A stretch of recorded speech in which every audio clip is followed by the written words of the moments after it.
like you have to scroll everything down right away. We will make sure that you get that information to you in your mailbox.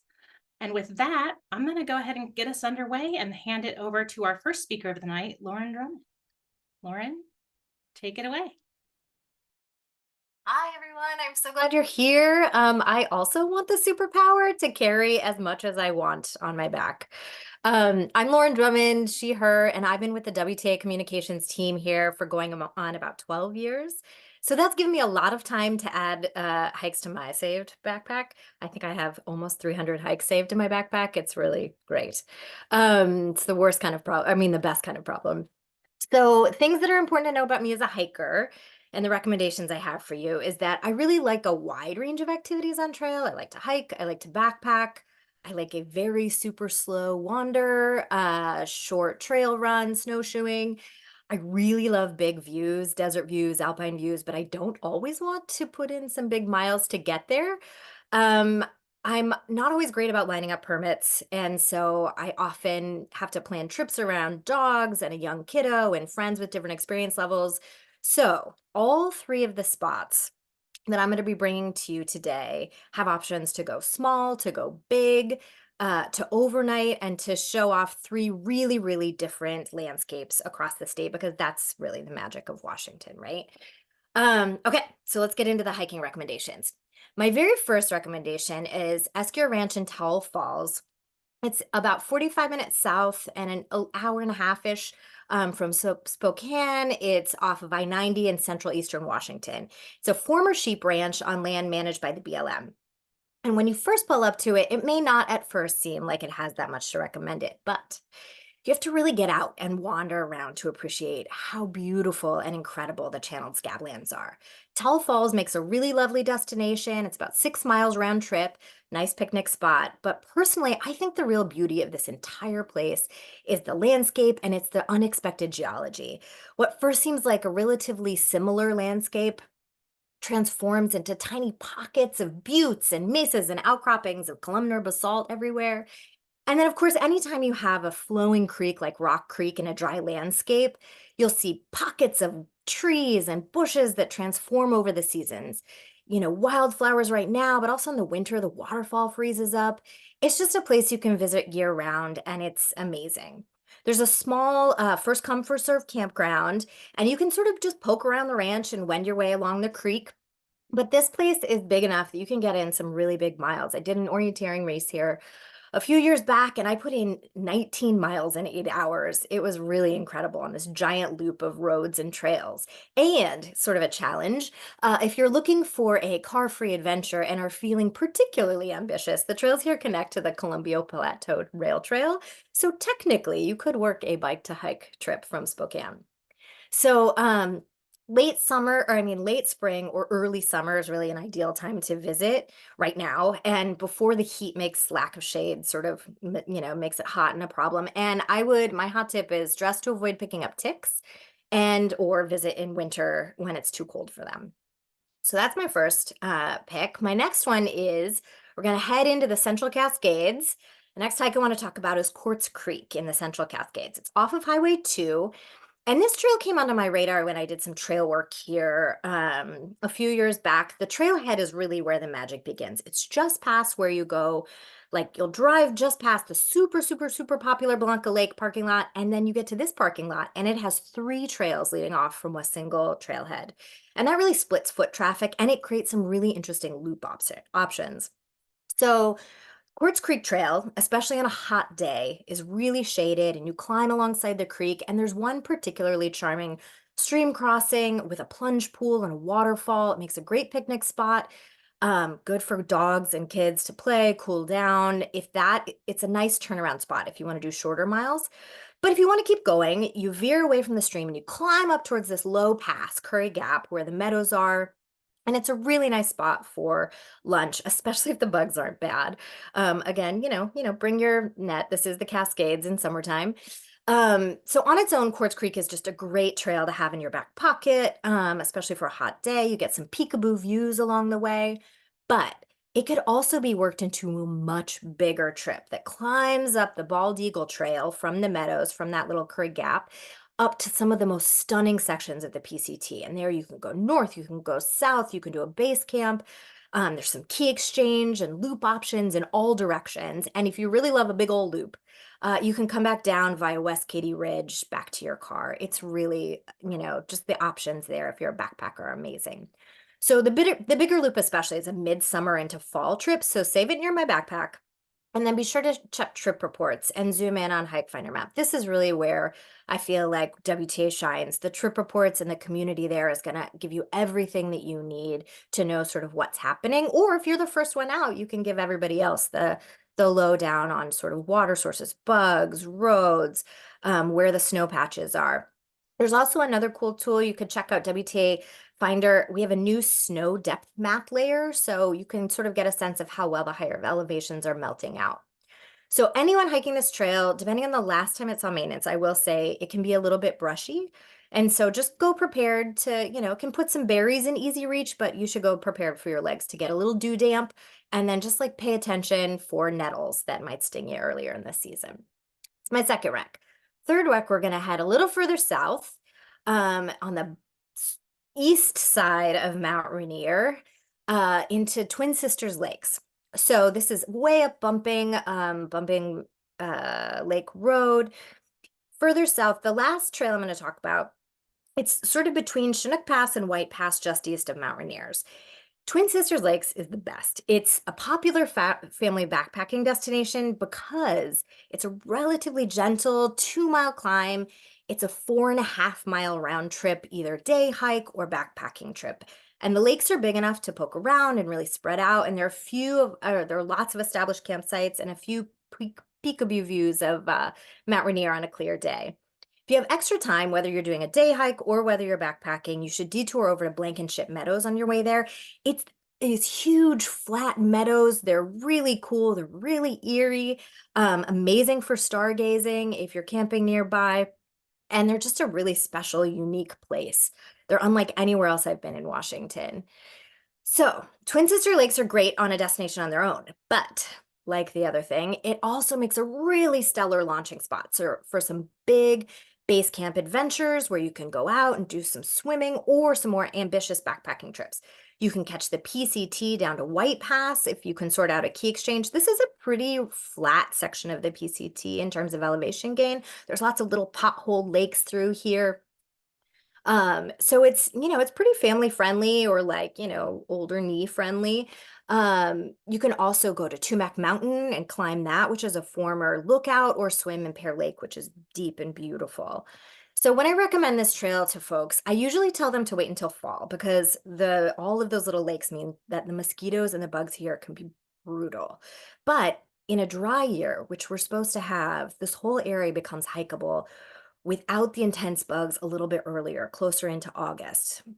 So it's dog friendly, but definitely go prepared to share the trail with horses and in fall hunters as well. So, on leash is best. And this is really well-known elk country. I've seen elk herds here and it's really special. So that's it. Esquire Ranch, Quartz Creek, and Twin Sisters Lakes. Get after them. And back to you, Kendra. Thank Thanks you. so much, Lauren. We are so lucky to live in a place where there's so many wonderful hiking adventures. What great suggestions. And there's so many places in Washington, from local parks to backcountry adventures. And it's up to each of us to really ensure these places continue to be around. So this is my special reminder to make sure we make our trails better than we found them, whether you're volunteering on a work party, if you pick up a piece of litter when you see it on the trail, or just ensure that everybody in your group is staying on trail. We each play an important role in keeping these destinations beautiful and hikeable for generations to come. If you're looking for some tips on how to be stewards of the outdoors, or just some great how-tos on the hiking tips, if you're not familiar with some of the lingo that Lauren used, or you want some tips on hiking with kids or pups, maybe some stream crossing information, WTA.org/trail smarts has tons of great information, and you can find all of those resources on the link that Linnea is going to put in the chat. And there's great beginner stuff and some sort of 2.0 opportunities to really all of us up our LNT leave no trace game along the way. And with that, I'm excited to turn it over to our next speaker, Tiffany Chow. Tiffany, take us away. Thanks, Kendra. Hi, everyone. My name is Tiffany Chow. I use she, her pronouns, and I'm the communications coordinator at WTA. I've been here for the last 2 years, and some of my main responsibilities include helping maintain our hiking guide and writing for our magazine and website. I went on my first hike after college and learned that I don't actually hate physical activity like I always thought I did. And since that first hike, I've hiked all over Washington. I've thru hiked the Pacific Crest Trail from Canada to Mexico, and I've worked as a youth wilderness backpacking instructor. These days, I'm back behind a desk, and I lovingly refer to myself as a weekend warrior, although I do try to get outside whenever I can, sometimes even on weekdays now that the days are longer. I've got 3 very different hikes I really enjoyed doing myself I'm excited to talk about tonight, and I do really love talking about hiking, and you all are a captive audience, so here we go. I'm starting off with the Skagit River Loop Trail, which is a great family-friendly loop for hikers of all ages and experience levels. It's pretty flat across the whole thing, which is about 2 miles, and it's wide in many places. And it has access to the very lovely Skagit River. This loop starts right in New Halem Creek Campground in the North Cascades, so it's perfect for folks who are staying at the campground or as a leg stretcher on a long drive along the North Cascades Highway. Last time I was here, I was taking a group of kids to the North Cascades for a week-long trip when I was an instructor, and I was looking for a short, quiet break from the group. Though this trail is in the campground itself, it does take you away from the hustle and bustle of the campground pretty quickly. You'll start at the visitor center if you're driving, which, by the way, just reopened for the season, so make sure to stop in. It's got a relief map of the park, exhibits on park history, and an information desk if you want to learn more about the North Cascades. You'll head behind the visitor center, and the trail to your left will take you on a short walk to an overlook, which is definitely worth a stop. But you're going to be taking the trail to the right, which will bring you to a junction with signage for the visitor center, which you just came from, campground, and the river loop. This junction is the easternmost point of the loop, and as it is a loop, you can go clockwise or counterclockwise. I've gone in both directions, and I personally prefer the counterclockwise direction because you get really, really nice views of the mountains on the far side of the loop when you look up. But both directions are great, and you can always just turn around and look behind you. At this junction, you'll keep straight to go counterclockwise, and soon you'll be on the north side of the loop. The trail begins to parallel the Skagit River. There will be some informational bulletin signs and a bench on the way, and there's access to the rocky river banks that I mentioned, which is a great place for a picnic or for dipping your feet. On the far side of the loop, make sure to look up for the views of the mountains I mentioned, and there's another nice bench to stop and sit in the quiet. The south side of the loop is very straight and wide all the way back to that first sign junction, and when you reach that junction again, you can extend your hike by taking the short To Know a Tree loop to the east. It's not as remote feeling because it weaves through the campsites, but there are informational signs about the trees in the area so you can know the trees. For a very different sort of hike, you can head to the Chalan area and hike to Basalt Peak via Basalt Pass. This hike is not for the faint of heart. First, you have to hike the relentless way up to Basalt Pass, and then the last bit to Basalt Peak is totally exposed. But there's a great payoff for all that work. You'll start in the forest, climbing up to Basalt Pass, and that climb is over 1,000 feet in elevation gain in 1 mile. To those who know what that means in terms of elevation gain, it might not sound, it sounds hard, but maybe it doesn't sound too bad, but the middle third of the trail basically rides a topo line, so it's really flat, which means that all the elevation gain is in the start and end of this really short section. It's practically vertical at times. Trust me, I remember it very well. Luckily, tree canopy exists all the way up to the pass, so you don't have to do this climb in the sun, which is a small kindness. You can breathe after you reach the pass because it is a large forested flat spot, which is a great place to lie down and question all your choices up to this point.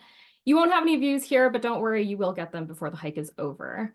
This is a junction for multiple destinations, including Rock Creek, Larch Lakes, Ice Lakes, and more, but you're going to be turning to the left to get to Basalt Peak. Soak in the shade before continuing your climb because you will lose it at some point, although you do stay in the forest for a little while. And the climb from here isn't as steep, thank goodness, but it is still a climb. Soon you'll find yourself hiking on a ridge flanked by trees, but the tree canopy will disappear and you won't get super clear views, but you can peek through the trees on both sides of you to see the mountains in the distance. And before you know it, the trail will open entirely and you'll see why. It's a huge burn zone with charred trees and fireweed everywhere and views for miles. The trail is exposed all the way to the peak from here, and at the summit, which is this picture was taken at the summit, you'll get 360-degree views of the Henry M. Jackson and Glacier Peak wildernesses and the Antietam Mountains, which is quite a great reward for some hard work. You can stay in the Chalan area for this last hike, which also looks very different from the previous 2 hikes. This hike is not forested at all. It's much more shrub steppy and deserty, so be prepared for lots of sun exposure and dust all up in your business. It's a difficult hike both because of its exposure and steep grade, but it is great for wildflowers in the springtime and incredible views of Lake Chelan on a clear day. The trailhead is right in Chelan, so if you live nearby or you're taking a ferry ride on the Lady of the Lake and looking for a hike in the area, this is a great option. It's only a 5-minute drive from both city center and the ferry terminal. As with shrub steppe landscapes, there aren't a lot of obstructions to your views here. So from the parking lot, you can look right across the street to see what it is that you're about to start climbing. And trust me, you're going to start climbing right away, and you won't really get a break until you hit the top. You first start on a wide Jeep track for a little bit, but soon you'll run into a sign pointing you to the narrower hiking trail. The sign will tell you, as you can see, 2 miles from Elephant Head, which is the first viewpoint, and you're 4 miles from Chelan Butte. As you climb higher, the views of Chelan get wider, and you can see the North Cascades in the distance behind it. And along the way to Elephant Head, there are a couple of nice benches to take a break at, but I will warn you, there's very little shade, if any, across the whole hike. So be aware that any break you take will probably still be under direct sunlight on a sunny day.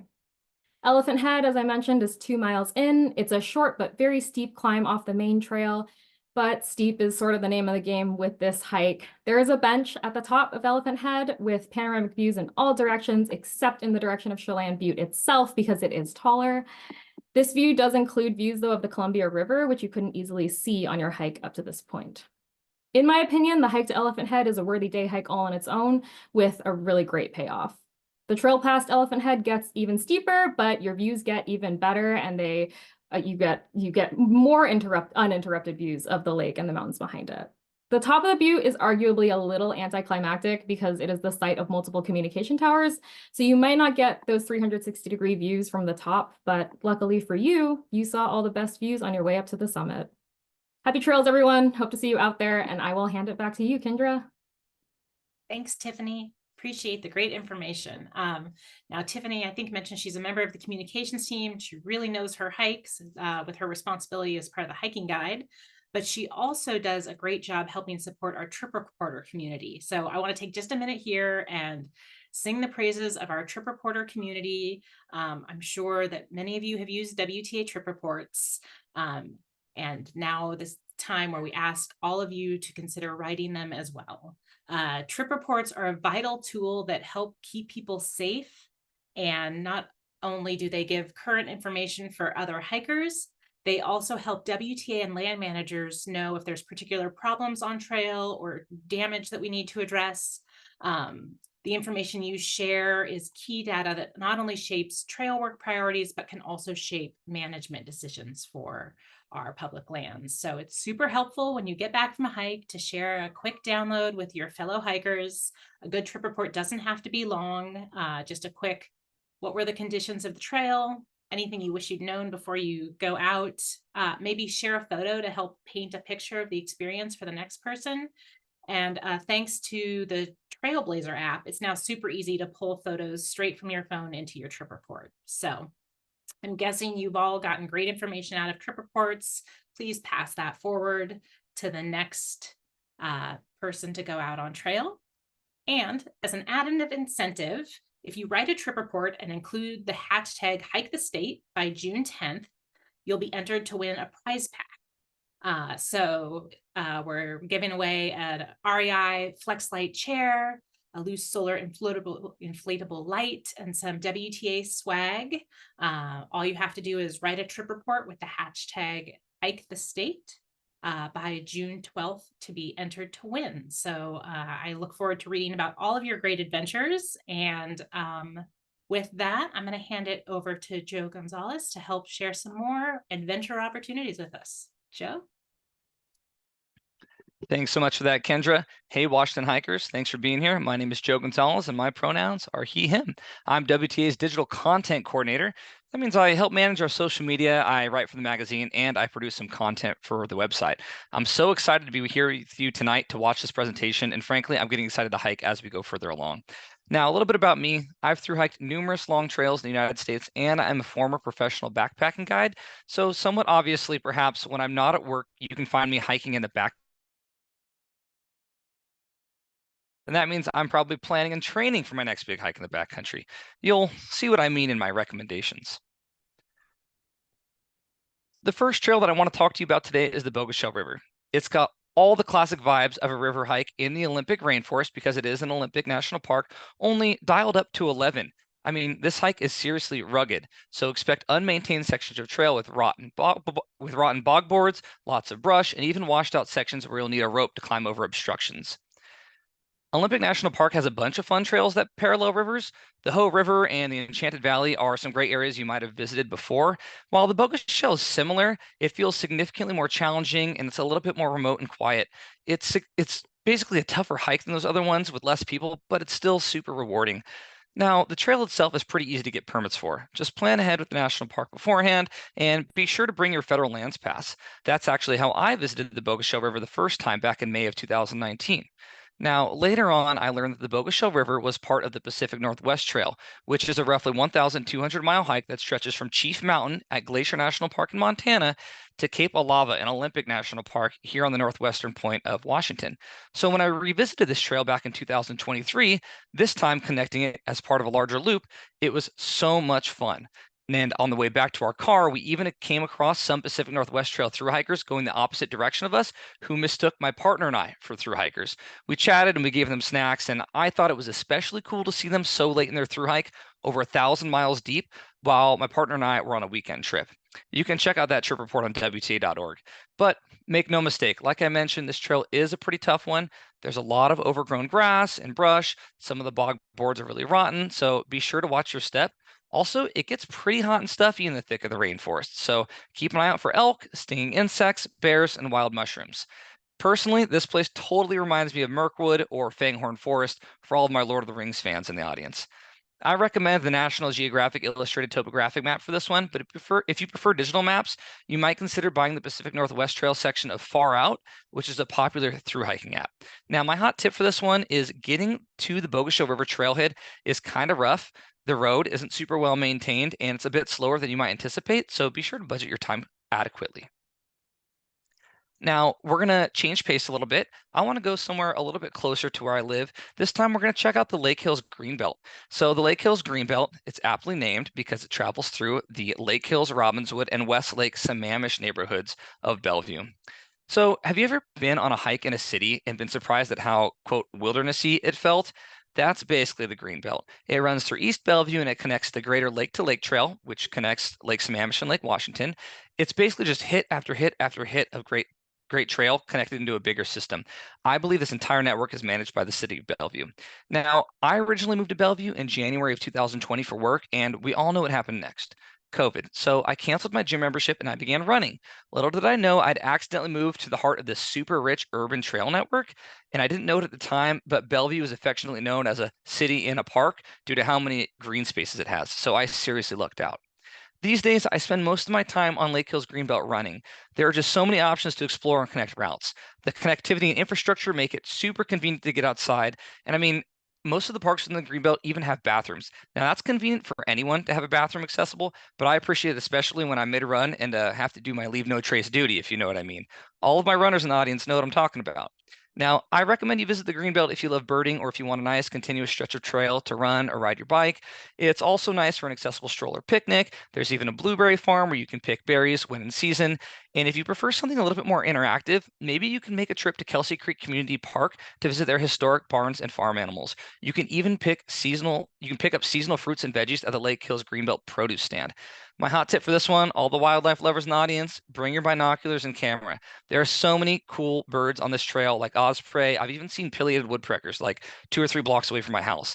Now, some trip reports on WTA from this WTA.org from this trail rather, even report sightings of otters and weasels, which is like so cool. So you can park at Larson Lake Blueberry Farm or Phantom Lake for convenience next time you want to check out this fun urban trail. Alrighty, now we're going to flip back to the backcountry for my final recommendation. This is the Timberline Trail. Breathtaking, iconic, challenging. All words that can be used to describe the Timberline Trail, which is a roughly 40-mile scenic loop that circumnavigates Mount Hood. on the northern side of Oregon.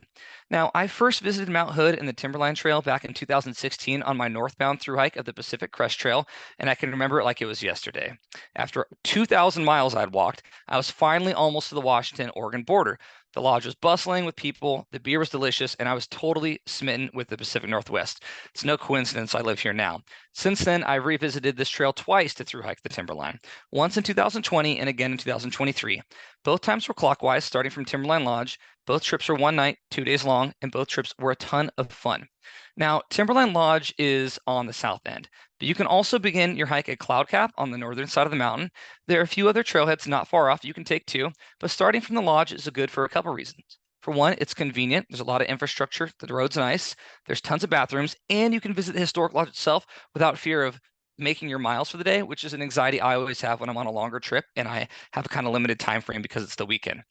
Now, the trail itself is within Mount Hood Wilderness of Mount Hood National Forest, so permits are self-issued at the trailhead, which is really, really nice. The trail itself boasts incredible scenes, like Ramona Falls, for example, but besides Ramona Falls, seriously, there are waterfalls around every corner on this hike, and there's got great views of Mount St. Helens, Rainier, Mount Adams, Mount Jefferson, and even the Three Sisters in north central Oregon. Did I mention wildflowers galore and brilliant meadows?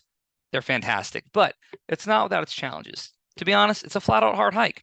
Expect lots of blowdowns. That's when a log falls across the trail. So look out for blowdowns, prepare to ford across milky streams, and look out for eroding cliffs and dead standing trees at camp. Also, be prepared to share the trail with others, especially around popular features, trailheads, and water sources. As I mentioned, permits are self-issued, so they're very easy to acquire. I think of the Timberline Trail as a big pie, but I would cut it into quarters. So the southwest quadrant is along the Pacific Crest Trail. So if you go, keep an eye out for through hikers in peak season. The northwestern quadrant has a lot of burn scars and blowdowns, an area where fire had come through in previous seasons. So keep an eye out for fallen trees and things like that. But it also has stunning wildflowers and campsites. The northeastern quadrant turns into a dry moon-like hike. At the highest elevation the trail goes, over 7,000 feet, so expect at least a few patches of snow there even later into the season. Finally, the southeast quadrant is a roller coaster of deeply eroded river valleys, brimming full of waterfalls and flowers. Now, my hot tip for the Timberline Trail is if you're hiking on the weekend, be sure to visit the Timberline Lodge for their breakfast buffet. It's widely celebrated amongst the through hiking community as one of the best meals available on the Pacific Crest Trail. Speaking of through hiking, if you remember that through hiking map app called Far Out that I mentioned earlier with regards to the Bogacill River, there's also a guide for the Timberline Trail on there in case you didn't want to use your National Geographic illustrated topographic map. That's it for me. Thanks for listening. Back to you, Kendra. Thanks, Joe. I have had that buffet and it is quite tasty. We all know that hikers are big into our food and also our beverage, staying hydrated. We're going to take a quick 1 to 2 minute water break, grab a new cup of tea, grab some more snacks, and Nicole is going to put up a poll for folks. We're going to do a little test your trail knowledge about staying on trail, and then question about WTA's hiking guide and how many hikes are in there.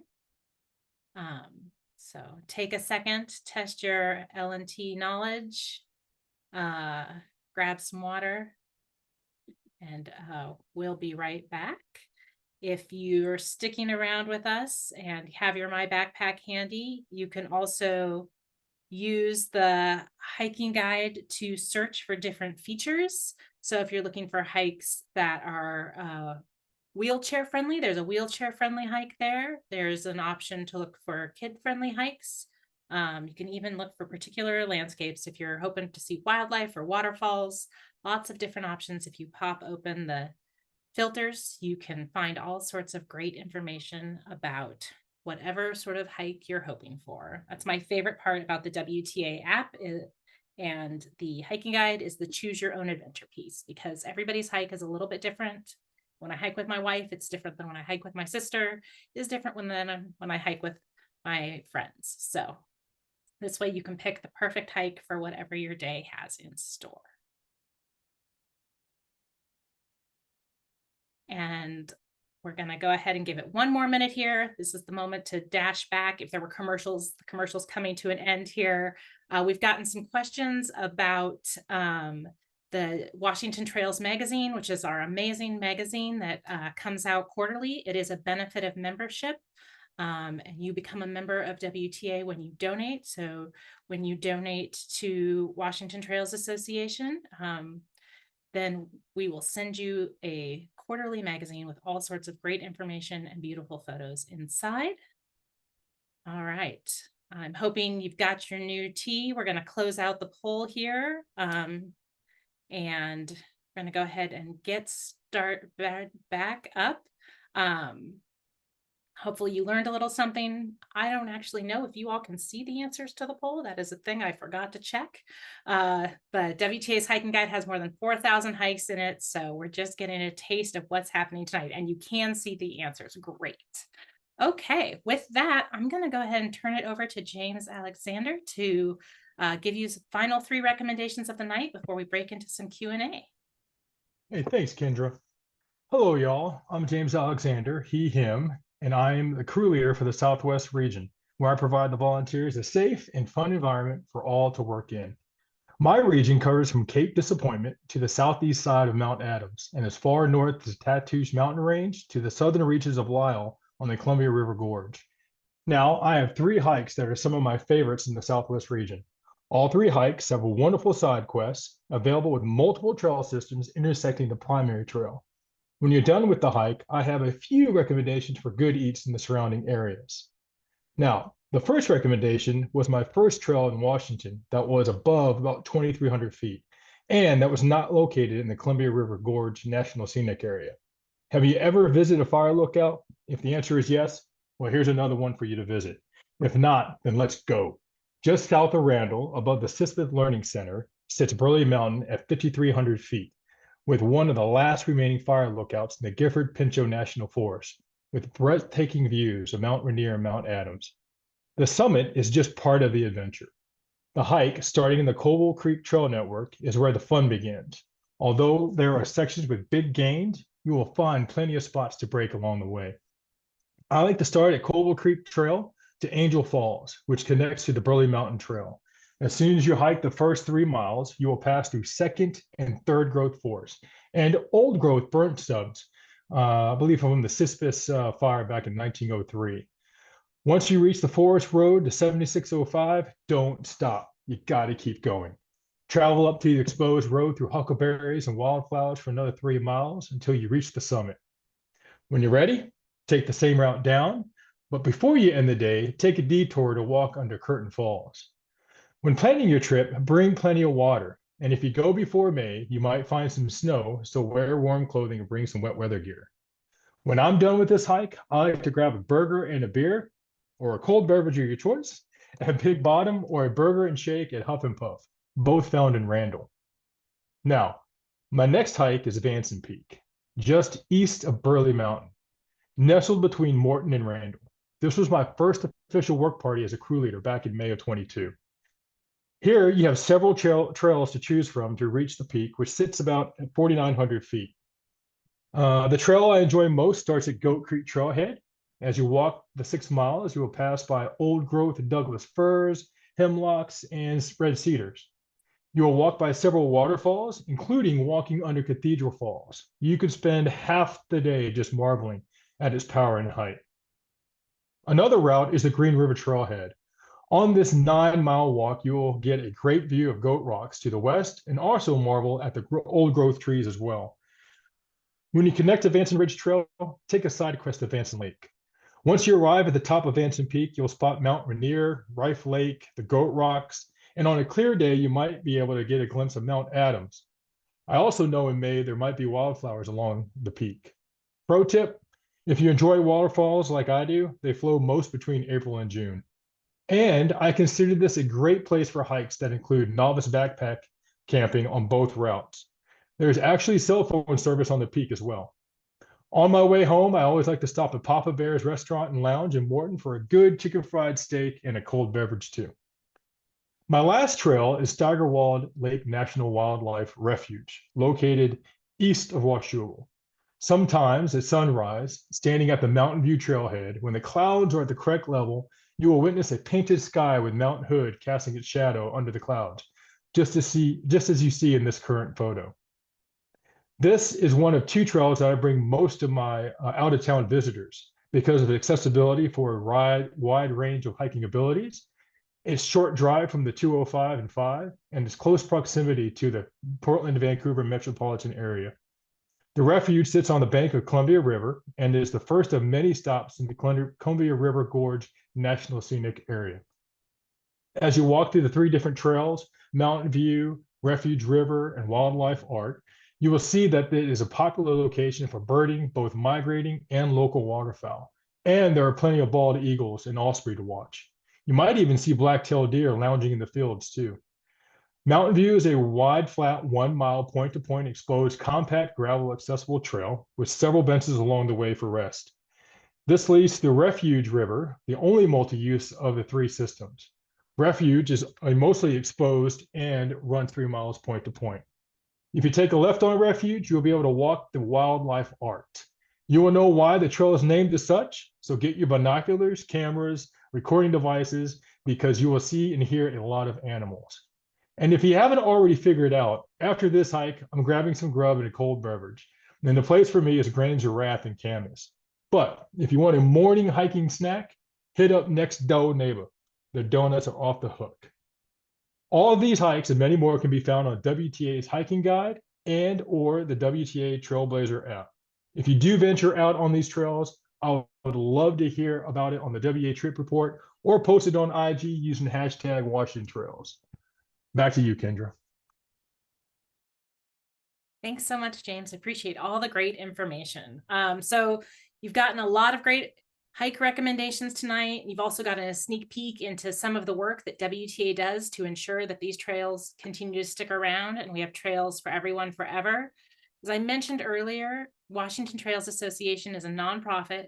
Over half of our funding comes from hikers like you. And it's truly thanks to our members that we can give you this quality, up-to-date hiking information for free, that we can improve access and sustainability to nearly 300 trails every year, that we can reduce barriers to getting more people outside by providing a gear library and skills training for community youth leaders and teachers.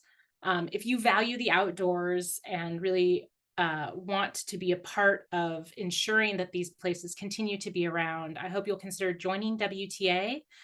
Together, we can ensure that everyone can benefit from time in nature. We can build a community, not just of hikers, but of stewards. Plus, there's some fun perks like the magazine I mentioned a little bit earlier, and great insider tips of upcoming events like Washington Trails Day and learning more about WTA's volunteer vacations. So many good benefits to being a WTA member. So I hope you will join if you are able. And with that, I think we've got a little bit of time here for some Q&A. If my speakers want to join me here, I will take a look at what's in the chat and see if we can hand some questions off. All right. Oh, Lauren, I think we're going to start with you. This is a good one. Campground reservations. As folks are noticing, campgrounds are already booked up for the summer. As somebody who struggles with the planning, what are your tips for folks who are hoping to get on some last minute campground bookings? Yeah, so I have a couple of tips. First is ideally, have a partner. My wife occasionally will secure us like one really far out for a weekend, and it always ends up raining. But I think checking last minute cancellations is a really good one for state parks, national parks especially, because sometimes those people's plans change all the time. I see people offering, other folks, friends, their reservations. So that's it. I think if you just have like a higher tolerance for risk and you plan out, if this doesn't work, then this, if this doesn't work, then this, I sort of do this cascading effect of, if you can get out of town early or midweek, then often you can get a first come, first serve spot at a reservation campground or at some campgrounds across the state that don't allow reservations. And then really, this is a great spot to like learn your land management agencies. There's a lot of land managers we have in the state. So, there are some national forests, there's some Department of Natural Resources campgrounds that are first come, first serve entirely. And then, even county and city lands sometimes have campgrounds that are just sort of off people's radars. So those are sort of my high level tips. We have a bunch of resources on WTA.org about this as well. And, that's one of the reasons I love backpacking. You can hike a couple of miles and you don't have to worry about it as much, depending on where you're going. Thanks so much, Lauren. There's some great tips there. And of course, lots of other ones can be found on the blog and through the WTA resources.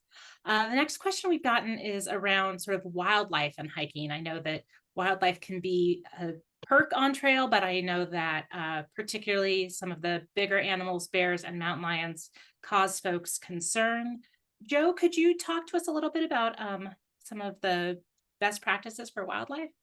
Happily, and thanks, Kendra. It's a really good question. I think it's important that we set a reasonable expectation that you could come across any sort of wildlife like a bear or a cougar in many places in Washington. After all, we live in a place abundant with habitat, and when we hike, we're going into the wildlife's home, right? So fortunately, with a bit of preparation and familiarization, you can totally hike confidently on these beautiful trails, whether it's a moose or a cougar or a bear or whatever it is. Maybe it's a raccoon that's looking for your food. In any case, we have a couple of really, really helpful resources online with regards to hiking around wildlife, those two that we mentioned, bears and cougars specifically, and we'll drop that in the chat for you. There's a lot of information there, so take your time, go through it, and let us know if you have questions on the back end. Excellent. Thank you, Joe. I appreciate that. All right, let's see. Our next question is from Kay here. They're looking for some recommendations for easy hikes that are safe for solo hikers that are walking alone, short hikes, not backpacks. Tiffany, what recommendations or suggestions might you have? Yeah, so on our website, we have a hike finder map. So if you are looking for something that might be considered a little bit easier, a lot of urban parks and forests have really great options for that. So if you go onto the hike finder map on our website, you can find things that are close to you. You can also do the same in our mobile app. There is a find a hike near me feature, which brings you to a similar map. I think it's also a great idea to look at recent trip reports so that you know the current conditions of wherever it is that you're hoping to head to. And people often will put information about whether or not there were other folks on the trail, if it makes you feel extra safe, if there are other folks out there. And hikes with many recent trip reports are often relatively populated, especially on the weekends. So that's a great way to also find trails that other people are heading out on. I know when I was first starting to solo hike, I felt significantly safer on trails that other folks were on. So that's what I would do if I was looking for hikes that I would feel safe hiking alone on. Excellent. Thank you so much, Tiffany. I appreciate the information. All right, let's see here. What's the next question we've got coming down the list here? Oh, different kind of wildlife. All right. Bugs are a real thing. So mosquito season is really something that we have all known and experienced. Lauren, I'm hoping you could talk a little bit about sort of mosquito season for backpacking. What should folks know before going out, and how can we minimize the bug impact? Yeah, I mean, this is good news, bad news, is that it's really hyper local, depending across the state. So it's going to be really different in different places. So this is something where you can start to learn sort of where snow is and where a lot of the water is. The area I mentioned had lots of little lakes. And so you're going to have, when there's more water, there's more mosquitoes earlier in the summer. But sort of that's the high levels. Generally, early summer is the worst.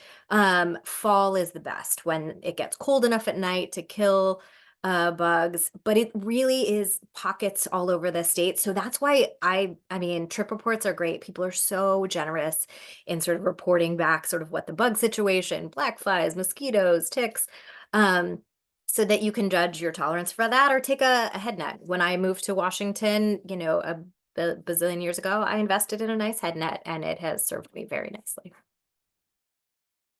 Thanks, Lauren. I also love my head net. It's always hanging off my pack.